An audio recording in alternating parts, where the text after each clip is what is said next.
Слышно, все нормально. Доброе утро. Замечательная панель из двух людей. Каких? Сергей Викторович Лавров, Ален Дезир. Давайте начнем с того, что дадим слово тем, кто у нас выступает. Потом я чуть-чуть их помучаю. И будем надеяться, что у нас хватит времени на какое-то количество вопросов, ответов из залов. Хотя должен честно предупредить, что министру надо будет чуть-чуть пораньше уйти. Without further ado, Mr. Alem Desir, please. The floor is yours. Господин Дезир, прошу вас, вам слово.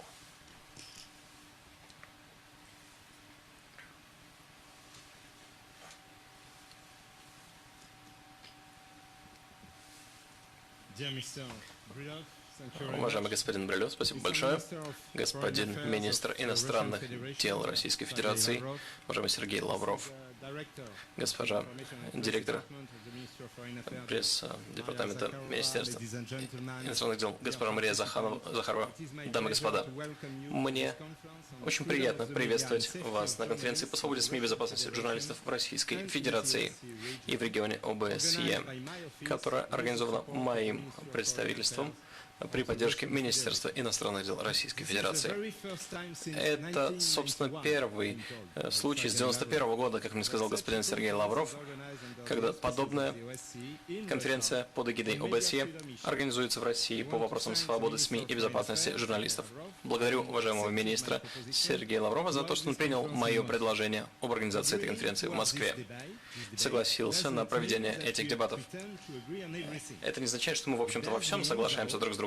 Тем не менее, это означает, что мы полагаем, что есть темы, стоящие обсуждения, что есть общие темы, вызывающие озабоченность, включая безопасность журналистов, и что есть пространство для дискуссий.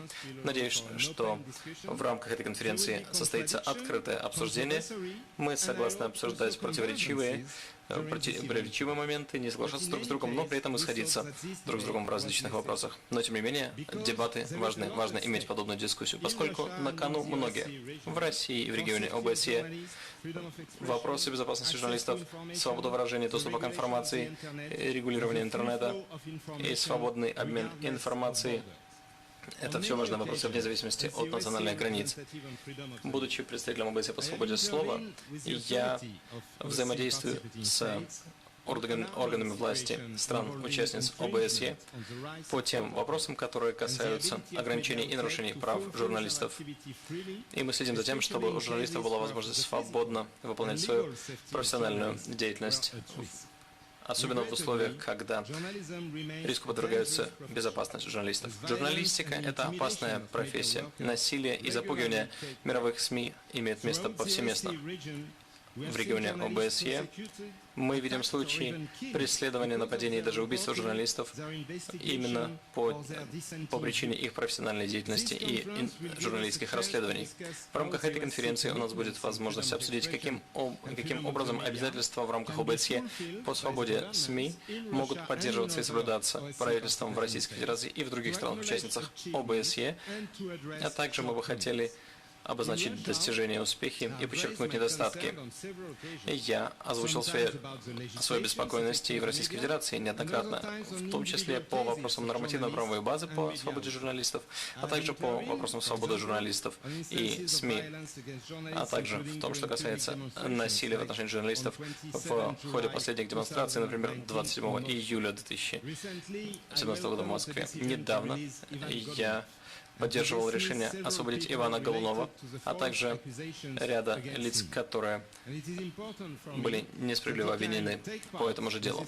Именно поэтому он и другие люди участвуют в этой конференции, включая Игоря Гудникова из Калининграда и Кирилла Вишинского, которого задержали в свое время в Украине. Все эти освобождения для меня стали отрадной новостью, поскольку мы отстаивали их права перед органами власти. Я рад, что сегодня мне представилась возможность с ними встретиться. Дело Кирилла Вишинского и его освобождение является особо примечательным, поскольку здесь участвовали две страны из региона ОБСЕ, а также господина Сушенко и Санцова из Украины также было знакомым делом. Меня беспокоит и дело Светланы Прокопьевой, радио «Эхо Москвы» в Пскове, в отношении которой выдвинуты обвинения в поддержке терроризма по ходу ее репортерской деятельности. Мы привлекаем внимание также к вопросу недопустимости безнаказанности преступлений в отношении журналистов, а также к необходимости привлечения к ответственности всех, кто связан с насилием и убийством журналистов, включая дело Анны Политовской и Павла Шеремета в Украине и на Голицыной на Мальте. Дамы и господа, Конституция Российской Федерации гарантирует свободу слова, всеобщее право на получение, производство и распространение информации, а также свободы СМИ. Цензура запрещена. Россия также взяла на себя добровольные обязательства на международном уровне в рамках ОБСЕ в отношении соблюдения и защиты прав и свободы СМИ. Мы можем строить наше взаимодействие на этих обязательствах. На именно этом основании мы строим наш диалог с властями и продвигаем вопросы свободы слова и свободы выражения. Как я делаю во всех странах-участницах ОБСЕ, и я поднимал вопросы, вызывающие озабоченность в части свободы СМИ и в Российской Федерации, поскольку мы полагаем, что существует необоснованное ограничение свободы СМИ и информации, особенно в том, что касается закона о борьбе с экстремистской деятельностью. И я отметил, что в сентябре 2018 года Верховный суд порекомендовал проводить тщательное различие между текстами экстремистской природы и, в общем-то, невинных правонарушениях. Мы считаем, что это направление верное. В этом смысле особую озабоченность вызывает также распространение фейковых новостей, а также публикация закона об иностранных агентствах, которые ограничивают деятельность ряда СМИ, как и в других странах, где существует подобное законодательство, и мы считаем подобные ограничения необоснованными. Что касается регулирования интернета, не так давно представительство ОБСЕ по свободам слова выражало обеспокоенность в этой связи, поскольку это ограничивает доступ к информации. Законодательные изменения, конечно же, предпринимаются и по создателю суверенного интернета. В последние месяцы активно ведется обсуждение этих тем. Вообще регулирование в интернете, конечно, является важной темой, однако главное, чтобы это делалось таким образом, который не ограничивает будущую свободу выражения и свободу слова. Интернет представляет множество различных возможностей, и мы видим рост и цветение множества независимых и онлайн-СМИ, как и по всему миру. Свободный доступ к мировому интернету является при этом залогом свободы слова и свободы выражения везде, и в России, как и в других странах-участницах ОБСЕ. В то же время мы также сталкиваемся с довольно беспокоящими тенденциями, которые отмечаемы на международном уровне, а именно распространение террористического контента, подстрекательство к ненависти языка, вражды фейковым новостям. Мы в то же время полагаем, что любое ограничение в целях безопасности, тем не менее, не должно ограничивать свободу выражения и должно накладываться в соответствии с международными обязательствами. В этом контексте журналисты и медийные организации должны играть еще более важную роль в части обеспечения качества информации и в качестве реакции на этот феномен необходимо придерживаться не принципов цензурирования, а принципов плюрализма, многообразия и соблюдения высочайших профессиональных стандартов журналистской деятельности. Именно поэтому в рамках этой конференции мы будем обсуждать эти вопросы, а также роль журналистов в цифровой эпохе, а также грамотность и профессионализм медиадеятельности. И я упомянул множество пунктов, по которым мы взаимодействуем с властями Российской Федерации. Но при этом должен сказать, что я подобным образом вмешиваюсь и в ситуацию в других странах ОБСЕ, где журналистам из России отказывают в доступе к информации или где они сталкиваются с проблемами аккредитации. Я полагаю, что мы всегда должны подчеркивать необходимость и поощрять свободный обмен информацией на уровне всех стран-участниц ОБСЕ. Но самый первый вопрос, которому мы коснемся сегодня, это, собственно, безопасность журналистов. Именно здесь, в 1991 году, в Москве, страны-участницы ОБСЕ согласились принять, цитирую, «необходимость принятия всех разумных мер для защиты и безопасности журналиста и их профессиональной деятельности, особенно в контексте вооруженных конфликтов, и мы сотрудничаем для достижения этой цели». В прошлом декабре в Милане все 57 7 стран-участниц ОБСЕ, включая Российскую Федерацию, приняли новое совместное министерское решение, которое подтверждает, что нам необходимо прилагать дальнейшие усилия для улучшения ситуации. И не только касательно журналистов в вооруженных конфликтах, но всех журналистов. Здесь необходимо подчеркнуть ряд важных политических комментариев и необходимо сделать рекомендации по обеспечению безопасности и противодействию с безнаказанностью преступлений против журналистов. Государство несет ответственность за их защиту. Поэтому здесь важно преследовать тех, кто является организаторами травли журналистов, и доводить дела против них до судебного разбирательства. Сегодня мы будем открыто обсуждать и обмениваться информацией и опытом по развитию свободы СМИ. У нас участвуют представители государственных и негосударственных СМИ, представители НГО, гражданского общества, государственных органов. Мне очень отрадно видеть большое количество участников и из Москвы, и из других регионов Российской Федерации, а также экспертов из ряда международных медийных организаций.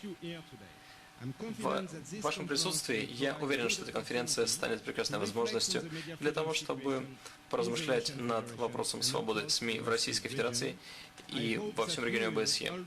Надеюсь, что мы все вместе с вами организуем продуктивный и плодотворный диалог, результатом которого станут возможности по дальнейшему повышению уровня безопасности журналистов и нашему сотрудничеству. Я с нетерпением жду дискуссии с вами. Спасибо большое. Ильич, давайте с выступления, а потом уже.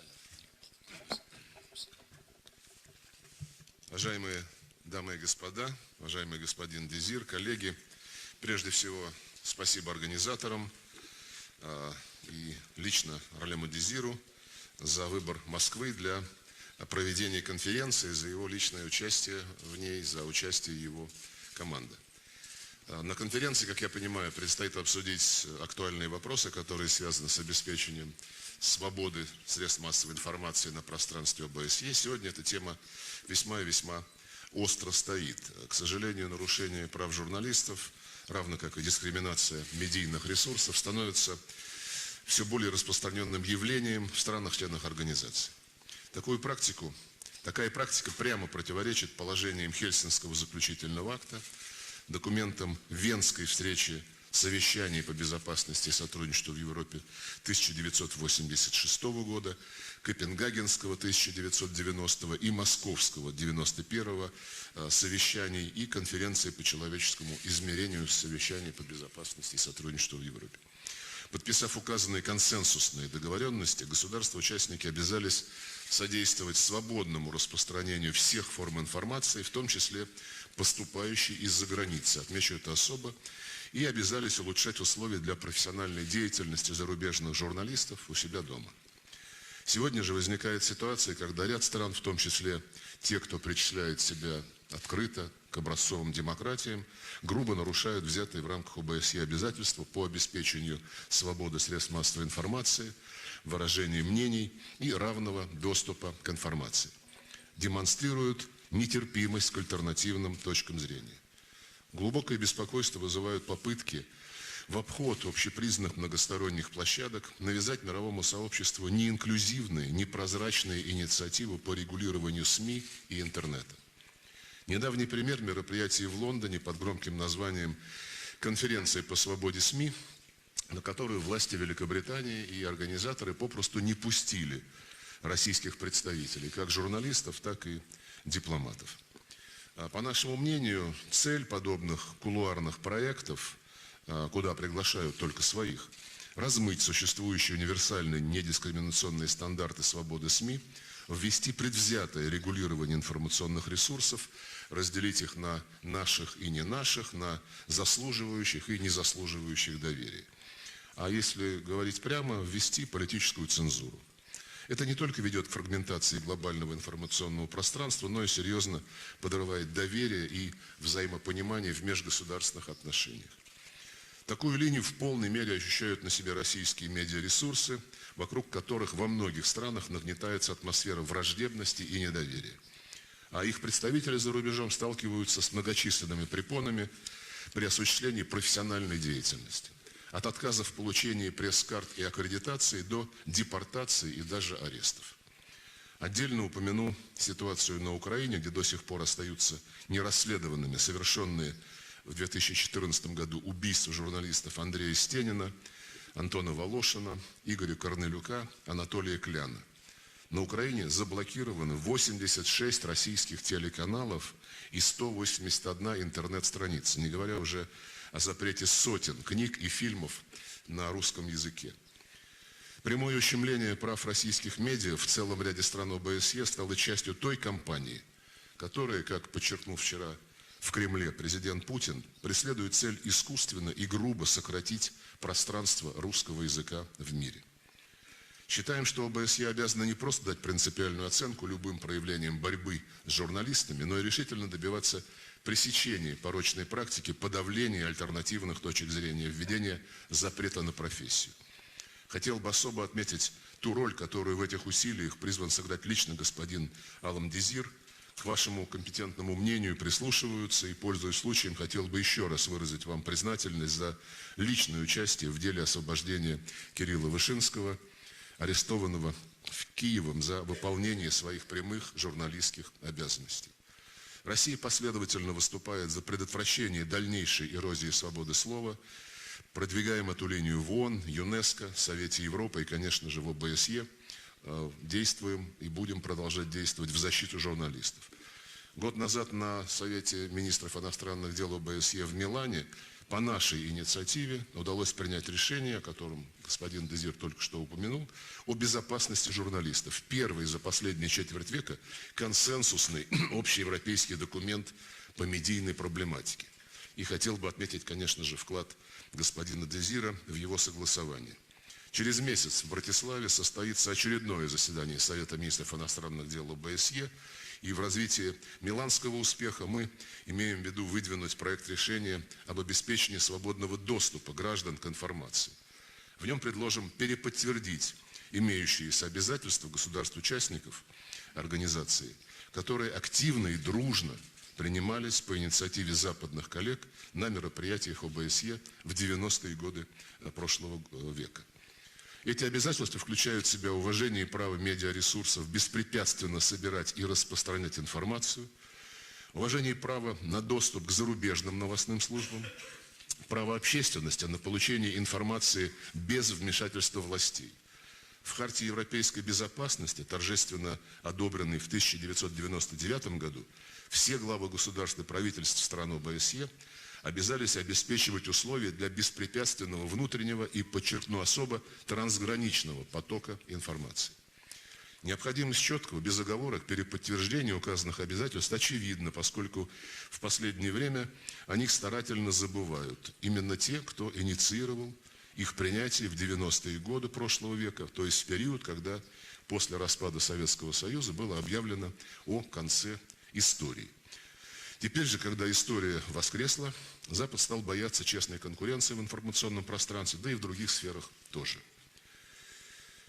Учитывая тенденцию к ужесточению регулирования медиасферы в странах ОБСЕ, считаем важным начать диалог с целью выработки консенсуса о том, как отличить качественную журналистику от пропаганды.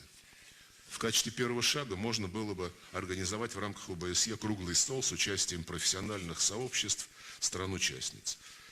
Рассчитываю, что последует конструктивный отклик. Надежду дает широкий состав участников нынешней конференции, которая призвана создать подлинно партнерскую атмосферу для откровенного и взаимоуважительного, без учителей и учеников, обсуждения любых проблем с обеспечением свободы слова.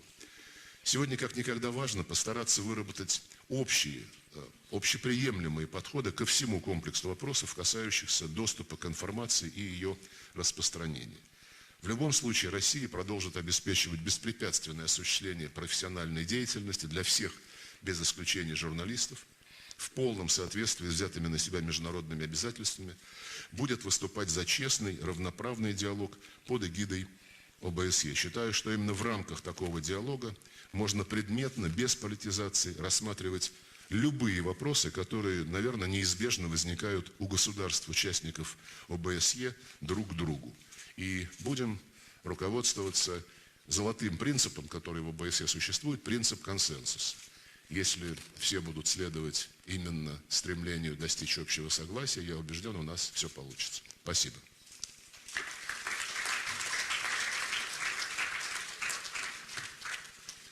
Ну, кстати, буквально следующая панель подтверждает очень широкий круг участников, потому что на одной панели мы ждем сразу и Кирилла Вышинского, и Ивана Голунова, поэтому действительно спасибо и ОБСЕ, и Министерству иностранных дел, которые способствуют этой конференции, что в Москве проходит сегодня такой формат. Перед тем, как задать вопрос, я хотел, так сказать, одну вещь пояснить. Я долго пытался понять, почему меня пригласили модерировать.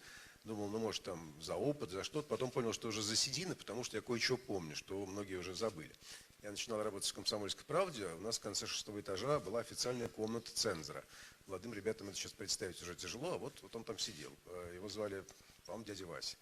Вот. И мы туда ходили. В общем, это вот полагалось делать еще так году в 90-м. Потом я помню совершенно замечательный момент в истории газеты. Опять же, я уже такой динозавр, что я помню горячий набор линотипические машины. Значит, была летучка с гранками. И вдруг ведущий номера, по-моему, это был Сергей Кожеуров, который сейчас в «Новой газете». Говорит, а это что? Я говорю, что где? Вот это, говорит. Что? Говорит, написано, пролетарии всех стран соединяйтесь. Говорит, ну да уж, 80 лет как написано, уберите. И так вот в одночасье это исчезло. Но кто бы думал, что пройдет 30 лет, и вместо исчезнувших пролетариев всех стран соединяйтесь, мы получим такой странный плюрализм во всей Европе, что, в общем, непонятно даже, кому больше рефлексировать, политическому классу или средствам массовой информации. Начиная там, я не знаю, какие примеры привести из свеженького. Альтернатива для Германии в Тюрингии, фламандские националисты, скрывающие Пуджимона в Брюсселе. Сегодняшний опрос в газете «Ведомости» про рост, как это там сформулировано, лево-популистских настроений в России. И, к сожалению, мы знаем, что по 3 иного русского либерала, большинство, а видится такой социалист, да еще очень левого разлива. Ну да ладно, это, так сказать, рефлексия. А вот что, о чем я хотел спросить уважаемых панелистов. 22 ноября, даже раньше, чем некоторые сроки, обозначенные вами, в Брюсселе собирается... А вот кто собирается? Я хочу вас про это и спросить. Возникла инициатива. Она исходит от очень уважаемой организации «Репортеры без границ». Думаю, что очень многим из коллег приходилось с ними иметь дело. Мне приходилось, я уважаю эту организацию. Тем не менее, возникла действительно инициатива я сейчас скажу, как она называется. По-английски называется Journalism Trust Initiative, инициатива доверия к журналистике. Инициатива, в которой, кстати сказать, не принимает участие Международная федерация журналистов, в которую входит Союз журналистов России, о анкетировании средств массовой информации на предмет политических взглядов редакции, личных данных редакторов, причем по всей вертикали, 200 вопросов, по результатам чего будет создан белый список средств массовой информации, которым можно доверять, и именно они будут рекомендованы рекламодателям. Но я так, забегая вперед, могу сказать, что помимо того, что, очевидно, остальные оказываются в черном списке, хотя там говорится, что нет, позитивная повестка, вот, собственно говоря, тех остальных таким образом еще больше толкают в зависимость от того самого государства, от которого все хотят избавиться. Я бы попросил господина Дезира, может быть, порассуждать на эту тему. Вот как это понимать? Как-то вот вроде 30 лет с падения стены, а возвращаемся в какой-то вот опять действительно первого сорта, второго сорта, наши, не наши, свои, чужие. Печально.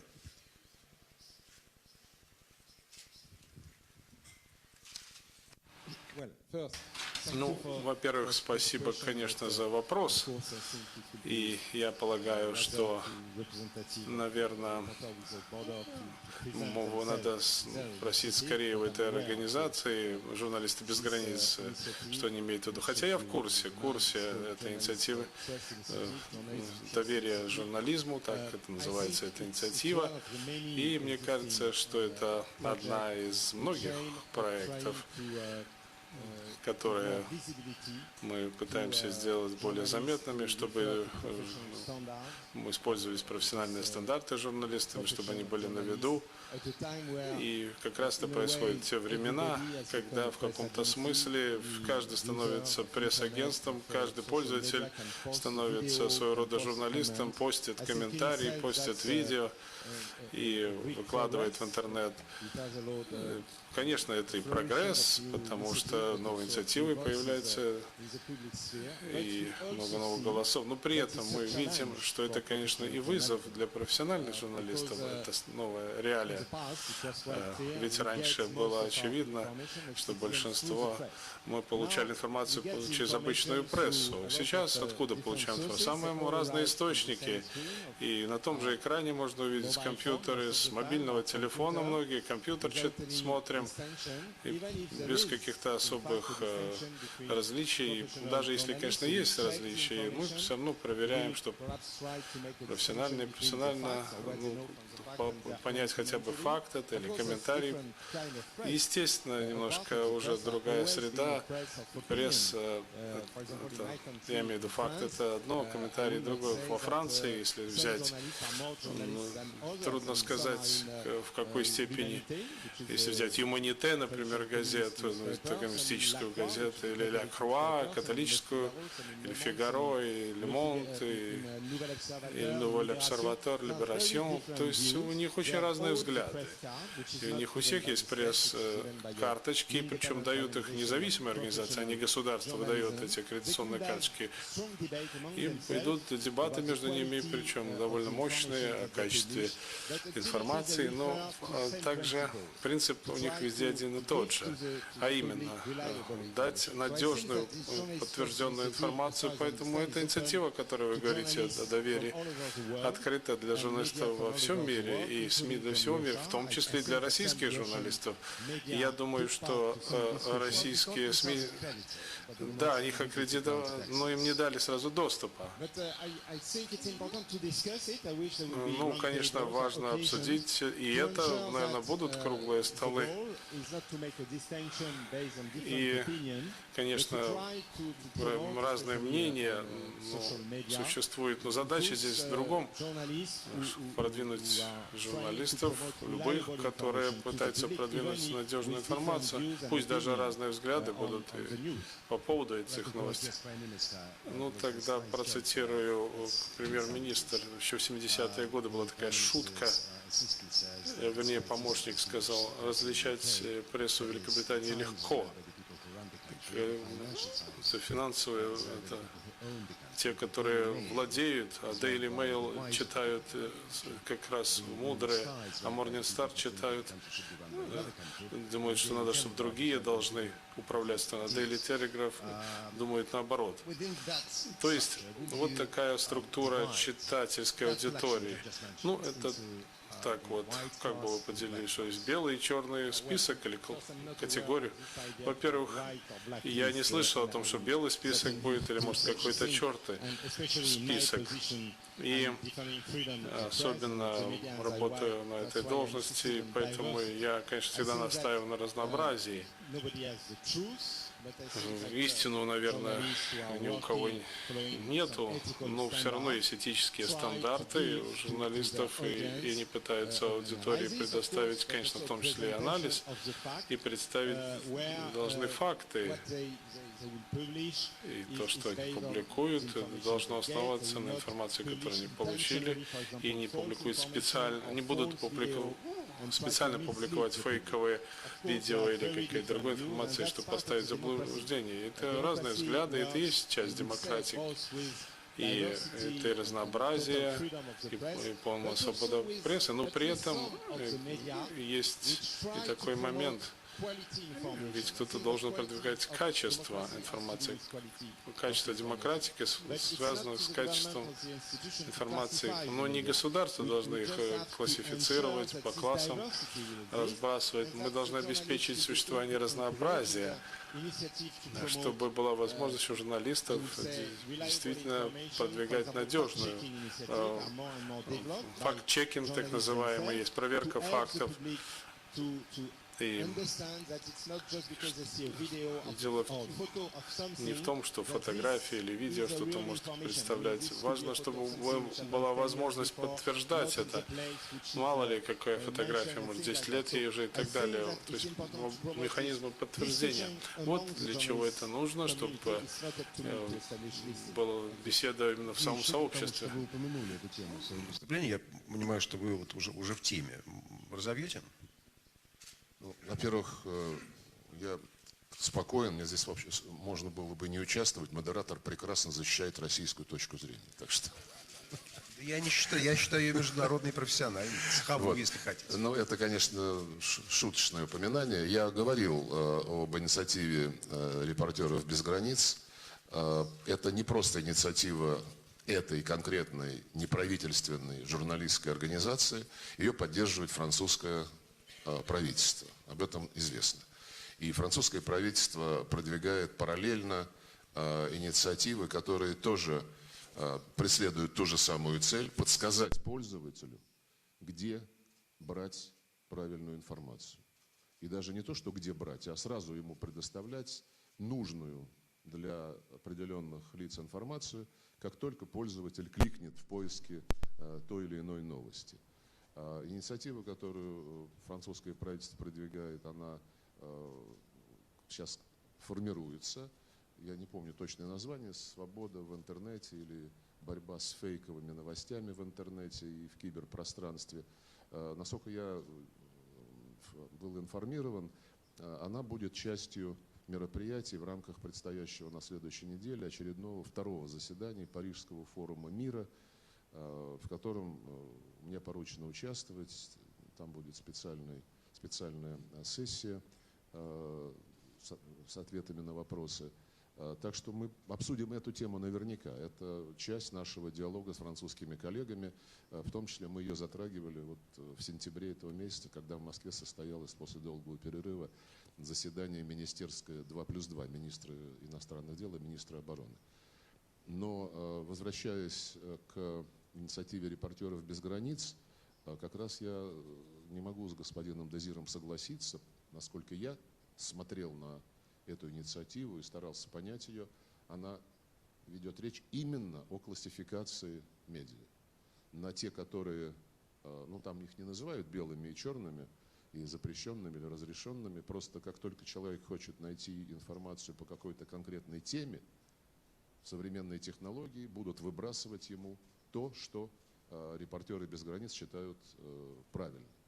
А альтернативные точки зрения придется искать. Конечно, они не будут заблокированы, это понятно. Но их придется искать, и многие просто успокоятся, изучив те оценки, которые репортеры без границ выдвигают в качестве приоритетных. Ну и говоря о инновациях в сфере регулирования журналистской деятельности. Вот мы сегодня с господином Дезиром утром перед началом этой сессии встречались, проводили двусторонние консультации. Я упоминал и об инициативе «Репортеров без границ», упоминал и о некоторых новациях в законодательстве отдельных европейских стран, в частности Франции. Там был принят закон, причем принят он был нижней палатой парламента Франции, без согласия, как я понимаю, на тот момент Сената Франции. Не знаю, было ли задним числом это согласие получено, но закон уже вступил в силу. И он предусматривает в привязке к опасениям, что через медиа могут оказывать влияние на выборные процессы. Хотя каких-либо доказательств, что кто-либо влиял на какие-либо избирательные кампании во Франции, мы, честно говоря, не видели. Но, тем не менее, закон такой принят, он предполагает, что если соответствующий регулятор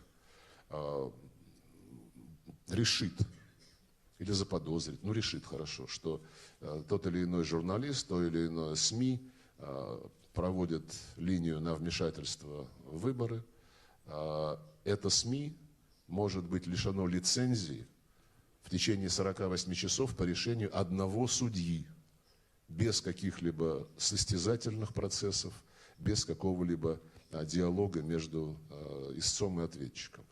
Это тоже, по-моему, немножко перебор в том, что касается подхода к свободе слова. Но все это надо обсуждать. Есть вопросы к нам, господин Дезир целый ряд из них перечислил. Мы от такого разговора не уходим. Напротив, как я сказал в своем вступительном слове, мы предлагаем начать в форме, в виде неформального круглого стола, профессиональный разговор о том, как сами журналисты ощущают свою работу и в чем они видят какие-то красные линии. Сергеевич, вам пора бежать или еще один вопрос вытерпите как? 5 минут. Ну, пока еще... Напротив, через речку, близко. Я хотел буквально один пример. Так еще речка не встала, лед пока еще... Да, вот. Я позволю себе привести один пример из моей практики недавней, но дело не во мне. Здесь просто действительно много сошлось, и я так ойкнул. Я со своими европейскими друзьями осуществляю проект. Мне кажется, очень важный в канун 75-летия Победы. Мы раскопали очень красивую, благородную историю того, как совместно советские и британские спецслужбы в годы Великой Отечественной войны забрасывали в тыл агентов-нелегалов. Работаем вместе с немецким центром сопротивления в Берлине. Ну, там все как-то сходится. Вот много всего. Борьба с нацизмом, международное сотрудничество, русская сторона, английская сторона. Недавно сделали очередной сюжет на этот счет. Мои немецкие друзья не смогли его посмотреть вовремя, потому что они оказались на Украине, где даже отдельно взятые сюжеты с доменом .ru не проходят через интернет. И это как раз такой очень пример, да, вот такого вот подхода .ru. Значит, все, значит, нельзя. А на отдельно взятую тему, если посмотреть, а что же мне плохого-то, по-моему, только хорошо. Я к тому, что какие бы инициативы ни обсуждались, не считает ли наш гость из ОБСЕ, что может быть один из критериев, который бы вот нужно внести в тематику противодействия фейк-ньюс, они есть, и это проблема. Они есть в традиционных средствах массовой информации, эта проблема тем больше становится сейчас из-за интернета. Но, может быть, внести вот этот критерий, что банить надо все-таки не средства массовой информации, не домен, а конкретно взятые сюжеты.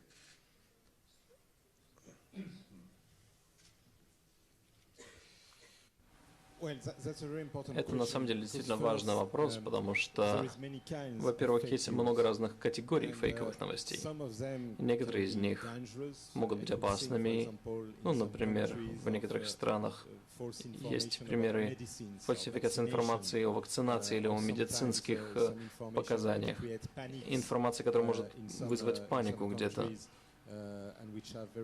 Информация, которая также имеет влияние на безопасность. Но множество фейковых новостей, которые мы видим в социальных сетях, это, в общем-то, какие-то глупые сплетни, слухи и, в общем-то, некачественное мелкое оскорбление оппонентов. Поэтому не думаю, что можно вообще полностью избавиться от фейковых новостей просто каким-то административным ресурсом или нормативно-правовыми мерами.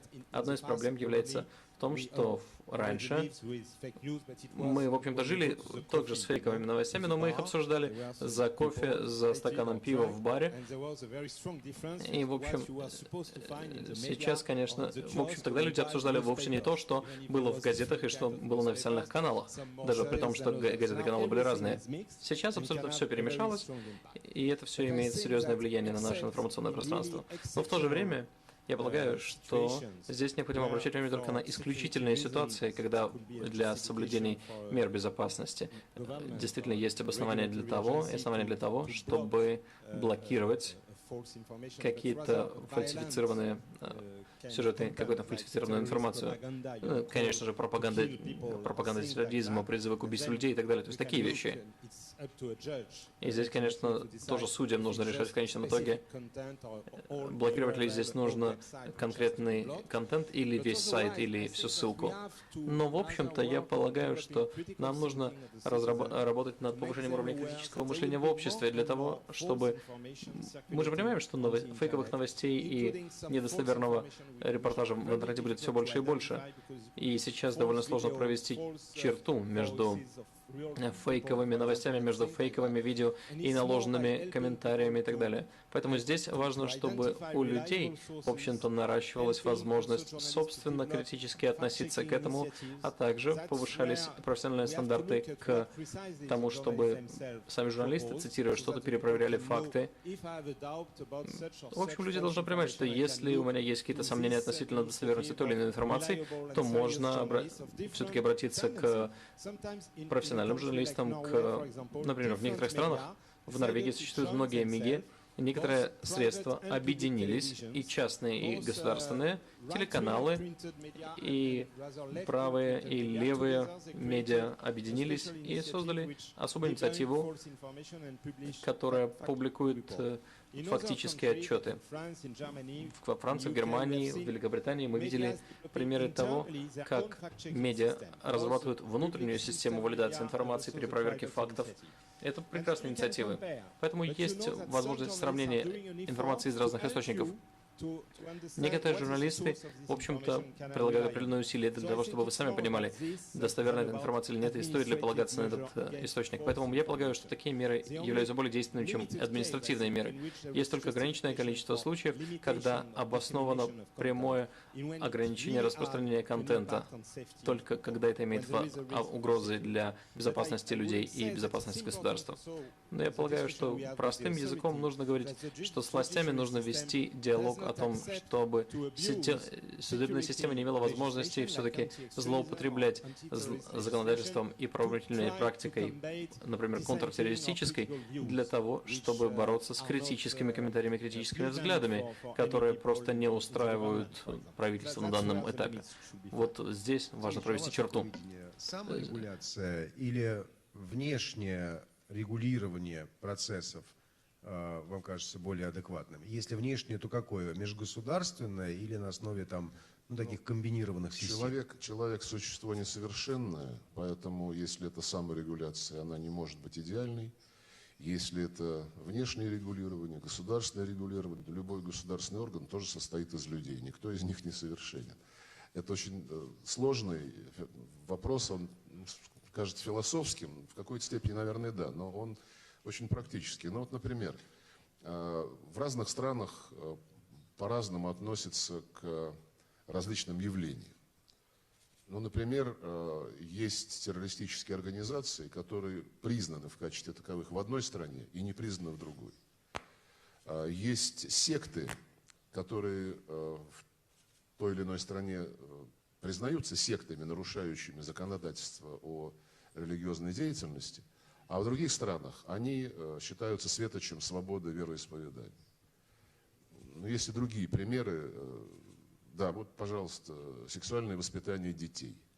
Есть страны, которые делают это с детского сада, и мы видим репортажи, от которых, у меня, например, как у несовершенного тоже существа, волосы последние дыбом встают. А есть страны, где этим гордятся. И это явление повседневной жизни. И то, что я сказал про терроризм, и про секты, и про воспитание детей, и как журналистам освещать эти процессы в своем обществе. Они же существуют, реально, многих они интересуют. Это очень сложный вопрос, но мы убеждены, что вседозволенность, она вообще ни в какой сфере человеческой деятельности до добра не доводила. И, наверное, журналисты должны ответственно выработать какие-то свои профессиональные подходы, самостоятельно этим заниматься. Наверное, они не могут быть, вот учитывая те вещи, о которых я упомянул, они, наверное, не могут быть едиными для всего земного шара, для каждого государства, для каждого журналистского сообщества. Но пока эти вещи не начнут всерьез обсуждаться, ничего не произойдет. Но обсуждать-то их надо. А очень часто бывает вот те три темы, о которых я упомянул, как только вы предлагаете обменяться мнениями в многостороннем формате и понять, что у каждого есть своя правда, и найти какой-то подход, который не будет травмировать гражданское население и в целом людей, говорят, нет, вы зажимаете свободу слова, потому что вот половое воспитание детей – это то, к чему мы стремились всю жизнь, и вот теперь мы это будем продвигать во все сферы жизни. Поддержка любой секты – это тоже святое. Если каждый будет упираться в своих принципах, ничего хорошего не получится. Нужно искать золотую середину, но при обязательном, безусловном уважении тех цивилизационных, культурных, исторических традиций и ценностей, которые в каждом обществе существуют. И мы свою культуру, свои традиции будем защищать, в том числе и законодательно. На самом деле есть более либеральный или более консервативный взгляд на какие-то из тем, которые вы упомянули, Сергей Викторович, но, кстати сказать, последний раз серьезно вопрос о саморегуляции в России стоял после освещения терактов. Ну вот когда была большая эта проблема в начале века, и надо сказать, что без законодателя российские средства массовой информации путем саморегуляции смогли выработать правила поведения при освещении терактов. Это, я считаю, было очень такое большое завоевание российского цеха. Ну, давайте действительно по вопросу из зала и заканчивать, да? Это к обращению. Лена Черненко, да? Спасибо большое. Елена Черненко, газета «Коммерсант». У меня вопрос Сергею Викторовичу Лаврову. Вы упомянули об инициативе, которую Россия собирается внести на рассмотрение СМИ ОБСЕ через несколько недель о свободе доступа к информации, в том числе зарубежных СМИ. Так вот, несколько недель назад Российская Госдума призвала МИД рассмотреть возможность лишения аккредитации ряда зарубежных СМИ, которые якобы нарушают российское законодательство, прежде всего Deutsche Welle. Хотелось бы услышать ваше мнение о том, стоит ли лишать Deutsche Welle аккредитации в России и другие СМИ тоже. Спасибо.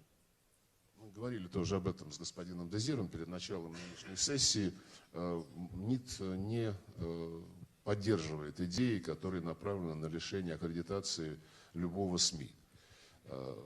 Кстати, вот в прошлом году, как я понимаю, похожее мероприятие проводилось в Киеве. И на него не были допущены желающие журналисты из Российской Федерации. На сегодняшнее мероприятие мы никому не чинили препятствий, и украинские журналисты имели и имеют полное право участвовать в этом мероприятии в случае их заинтересованности. Что касается Deutsche Welle, вы знаете, вот буквально позавчера, по-моему, Твиттер, человек, который Твиттером, я забыл его фамилию, да, Дорси, он сказал, что они прекращают политическую рекламу. Вот когда Deutsche Welle опубликовал на своих ресурсах, по сути дела, приглашение россиянам использовать предлагаемые оппозицией маршруты для участия в несанкционированной протестной акции, что это, политическая реклама или что? Понимаете, здесь очень важно вот иметь те самые внутренние какие-то нравственные пределы, наверное, для журналистов. Deutsche Welle, мы пригласили представителей Deutsche Welle, Мария Владимировна Захарова с ними общалась. Они признали, что, в общем-то, это не очень корректно было в контексте тех событий, которые проходили в то время в Москве. Одно дело их освещать, а другое дело их готовить. А по сути дела они участвовали в подготовке этих протестных несанкционированных акций, подсказывая людям и даже где-то зазывая людей на них. Наверное, это не функция средств массовой информации. Но еще раз подчеркну, что мы не считаем необходимым, не считаем возможным вводить какие-то ограничения. И здесь, если хотите, мы все-таки хотим быть на уровне наших обязательств, о которых мы говорим, о свободе деятельности журналистов, о свободе слова, в отличие от тех стран, которые запрещают RT, Спутник и другие наши ресурсы, строят серьезные препоны их деятельности, не пускают, не аккредитуют. Мы хотим все-таки не отвечать здесь теми же методами. Так, вот у меня просто заранее был зарезервирован, да, пожалуйста.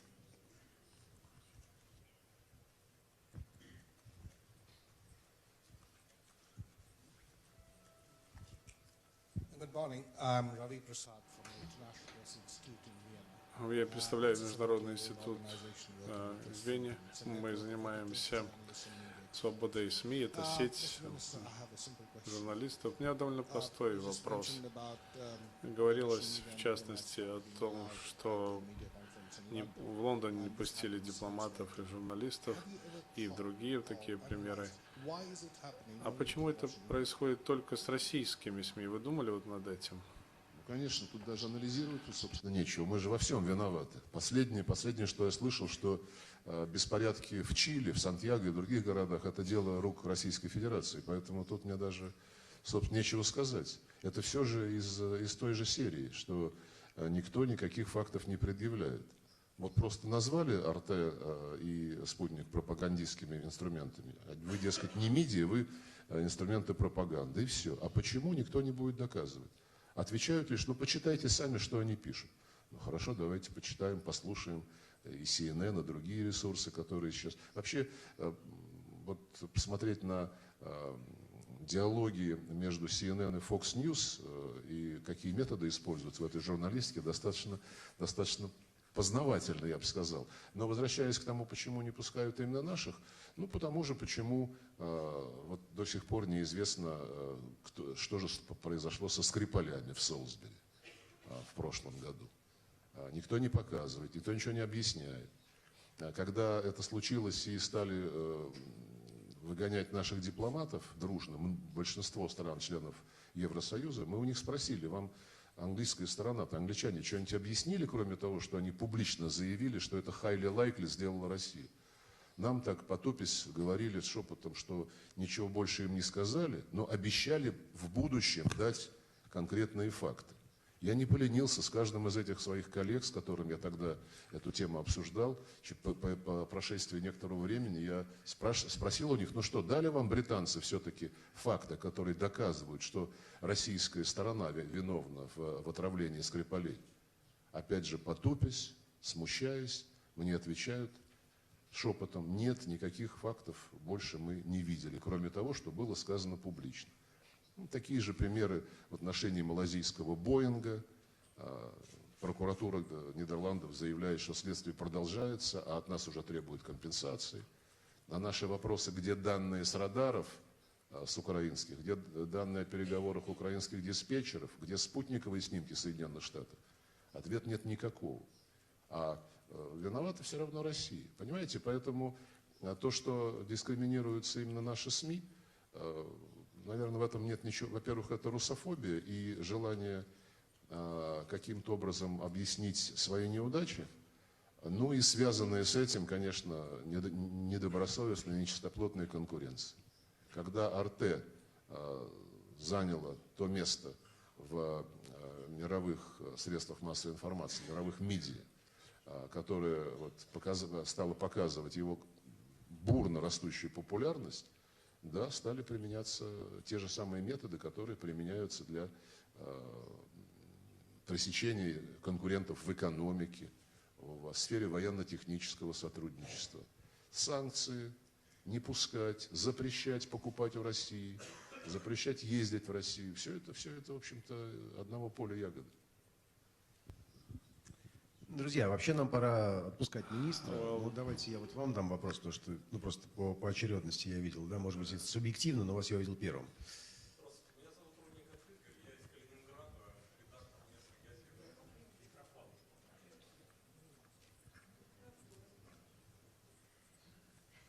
Здравствуйте, меня зовут Рудников Игорь, я из Калининграда. Сергей Викторович, вы бывали в нашем регионе, он особенный, находится отрезан от основной части территориально Российской Федерации. Я редактор местной газеты. Вы упоминали сейчас о проблеме дискриминации российских СМИ в странах ОБСЕ. А как вы отнесетесь к тому, когда дискриминируются русскоязычные СМИ в российском регионе, тем более таком особенном, как Калининград?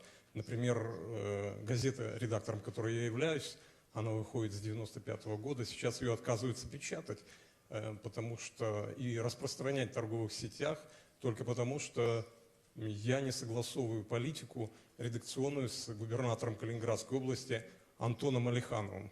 Человеку 33 года, он уже 3 года губернатором, и он считает, что это вот необходимые условия для того, чтобы русскоязычная газета продавалась и распространялась, печаталась в Калининградской области. Хотя я считаю это очень актуально, тем более, что это регион, у которого ну, особое не только географическое, но и политическое положение. Вот как быть в этой ситуации? Может быть, вы подскажете? Газета «Новые колеса». Ну, колеса в хорошем смысле. Конечно. А то я, потому что у нас, вы знаете, тут так настороженно относятся к некоторым колесам. Я для того, чтобы вразумительно отреагировать, я не слышал об этом случае.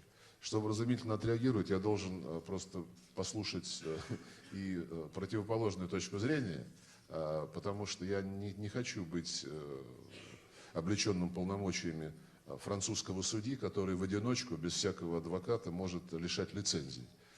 Я был бы признателен, если бы вы мне оставили какую-то справочку о том, как это выглядит. Это не столько дело МИДа, безусловно, но я думаю, что и представители Союза журналистов, которые здесь находятся, вот, председатель Союза журналистов господин Соловьев. Знакомы с Володей? Вот. Да, безусловно. Да. Вот, но просто я впервые об этом услышал, и услышал только одну точку зрения. Я поясню, Сергей Викторович. Дело в том, что эта проблема Вы хотите мне другую точку зрения сразу изложить? Да, нет, я это надо просто приглашать тогда более губернатора развернуто. Михайлова. Спасибо большое за то, что вы откликнулись на мое обращение, но я хочу сказать, что проблема состоит в том, что еще 15 лет назад Калининградская область была лидером по количеству, скажем так, различных средств массовой информации русскоязычных. Это большие, малые, средние издания, газеты, радио, телевидение. Это было здорово вообще. Все удивлялись, даже приезжая из Москвы.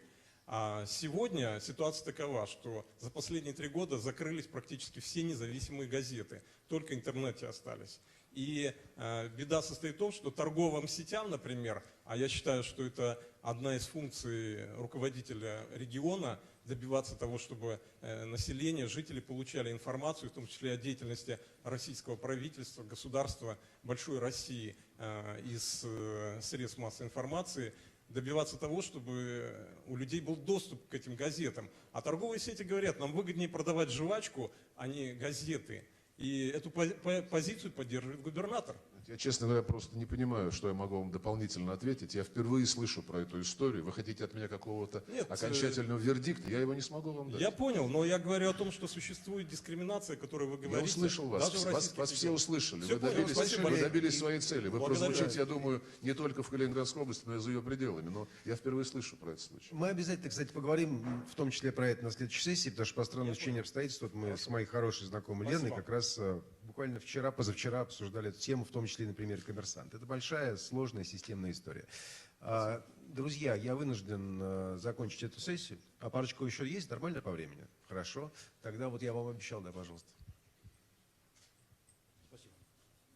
Алексей Перевозчиков, Всероссийская государственная телерадиокомпания. Волею судеб я... Алексей, чуть повыше микрофон. Все нормально, просто повыше. Волею судеб я оказался участником работы JTI, Journalist Trust Initiative, в течение 1,5 лет в заседаниях этой инициативы я принимаю участие. У меня к сегодняшнему моменту вывод следующий, что вот транспарентность заканчивается там, где начинается политическая целесообразность. Я хочу сказать, что транспарентность в работе вот этой JTI очень условное понятие, особенно когда дело касается технической части. И организаторы мыслят, что данные анкетирования будут заложены в какой-то machine-readable формат, который будет обрабатываться машинами и выдаваться на гора уже как рекомендация. Доступа к процессу работы над этой информацией никакого у нас нет. Кстати, если попытаться приложить историю уважаемого немецкого издания на критерии и стандарты, которые JTI на этот момент уже выработала, то история с релоциусом, появление фейк-ньюс абсолютно не регулируется этими стандартами. У меня вопрос господину Дезиру. Белые списки – это не как бы фигура речи, которую придумали мы, это ровно то, что сказал о процессе работы, результате, точнее, желаемом результате работы JTI. Эти слова принадлежат господину, значит, генеральному секретарю. организации «Репортеры без границ» Кристофу. Вопрос к вам. Скажите, пожалуйста, понятие «белые списки» не закладывает ли большой конфликт под всю идею GTI? И не обернется ли это, в конце концов, разделением рынка средств массовой, точнее, информационного поля Европы, возведением новой виртуальной стены, если хотите, новой Берлинской стены, на этот раз уже в лице организаторов GTI? Спасибо.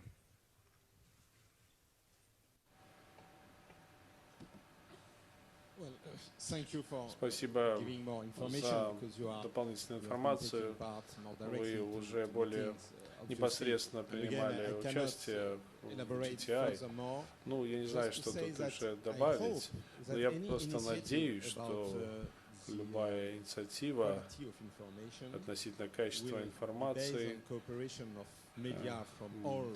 должна быть основана на сотрудничестве всех стран, журналистов всех стран, включая Россию.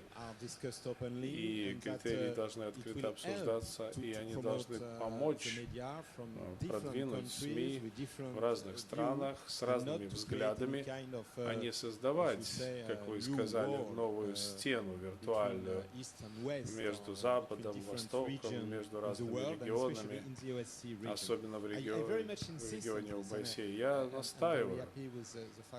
Дело в том, что господин Сергей Лавров и уже об этом говорил, и было указано также о свободном распространении информации и об обязательствах с этим связанных. Журналисты, в принципе, защищаются как раз этими обязательствами, которые их государственные силы взяли. Возможно, не все это знают, даже журналисты. Все члены ОБСЕ на себя взяли очень строгие обязательства по распространению информации, аккредитации журналистов, свободному доступу к информации. И мы должны, конечно, дальше развивать эти идеи и следить за их осуществлением. Но у нас есть мандат, и мы получаем его от участников ОБСЕ. И если есть проблемы, которые могут являться следствием каких-то инициатив, я могу вмешаться, и я могу оценить подобные факты, проверить, насколько открыто это пространство, и потребовать, чтобы оно было еще более открытым для всех журналистов, и в том числе вопросы аккредитации рассмотреть. Важно, чтобы была возможность журналистов работать со своими коллегами. Если можно, я добавлю, потому что вопрос очень интересный. Я вот хотел бы начать свой ответ с того места, которым завершил господин Дезир, о необходимости именно для ОБСЕ заниматься рассмотрением вот всех существующих в этой сфере проблем. Потому что тот же пример «Репортеров без границ», он весьма симптоматичен не только в сфере журналистики, но и в других сферах, в частности, в сфере соблюдения обязательств об уничтожении химического оружия. Есть и в целом ряде других, есть четкая совершенно тенденция последних лет тех стран, которые в универсальных рамках не могут быстро продавить свои достаточно сомнительные подходы. Они параллельно с формальным отбыванием времени в универсальных структурах создают некие такие партнерства по интересам. Вот в частности, наши французские коллеги, мы это тоже обсуждали с министром иностранных дел Жан-Ивом Ле Дрианом, создали партнерство о недопустимости попустительства по отношению к тем, кто совершает атаки с использованием химического оружия в Сирии, например. Есть целая организация по запрещению химического оружия, есть конвенции, которые регулируют все то, что нужно делать для того, чтобы она выполнялась. Но там, не буду сейчас вдаваться в детали, возникли проблемы с тем, как наши западные коллеги трактуют полномочия технического секретариата.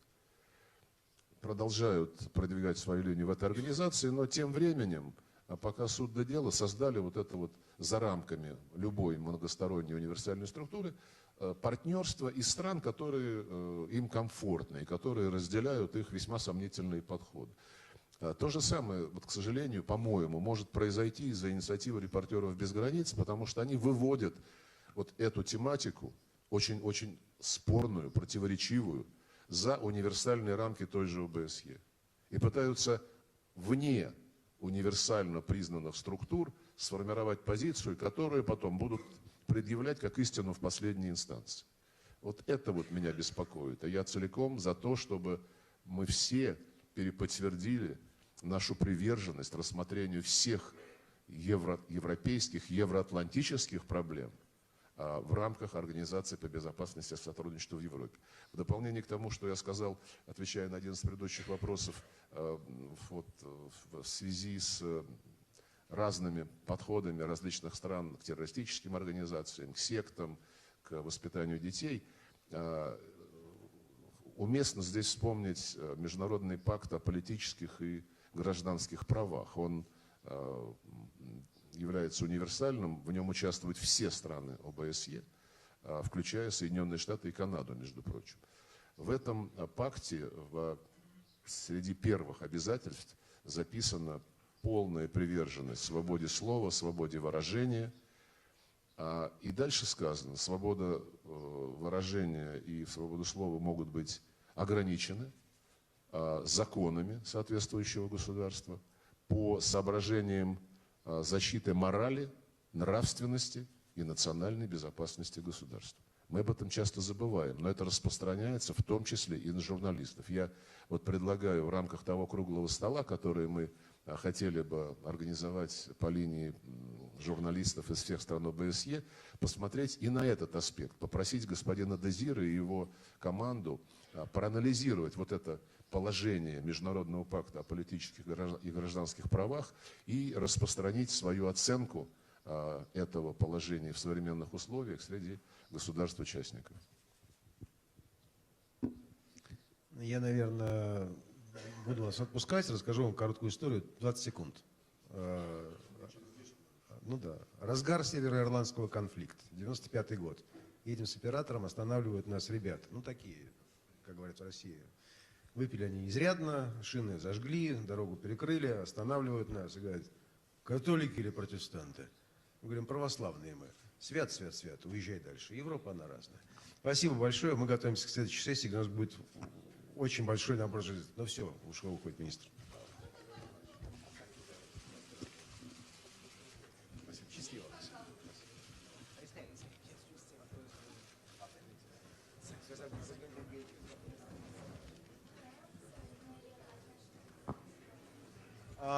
Мы сейчас расставим здесь, не помню сколько, 5 или 6 диванчиков и начнем прямо следующую сессию. Так что не расходитесь, у нас не будет перерыва.